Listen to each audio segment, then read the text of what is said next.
Одоо ашиглан түмлийн дийлэнх олонх нь ард түмэнд ногдох одоо тэр заалтын дагуу энэ заалтыг бол бүрэн хангаж байгаа. Нэгдүгээрт бол аж ахуй нэгжийн орлогын албан татвар бол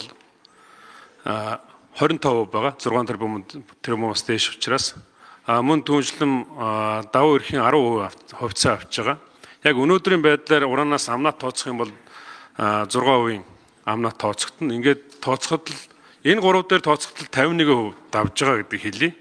Дээрээс нь энэ компани гайлын татвар төлн, нөөтийн татвар төлн, онцгой татвар төлн, төгөөмөл тархастай ашиглан түмлийн нөөц ашигласны төлбөр төлн, хувь хувийн орлогын албан татвар төлн, нийгмийн даатгалын шимтгэл 12.5% төлн, үйл хөдлөлийн албан татвар төлн, агаарын бохирдлын төлбөр төлн, усны нөөц ашигласны төлбөр төлн, зам ашигласны төлбөр төлн, газрын төлбөр төлн, усын тэмдэгтийн хураамж төлн, нөөц ашигласны хураамж төлн, мөн түүнчлэн автоэрийн болон өөрөө явагчийн татвар төлн.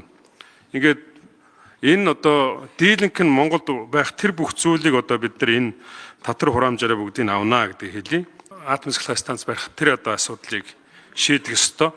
Тэгэхээр энэ бол тийм амархан шууд бүчдэг зүйл биш.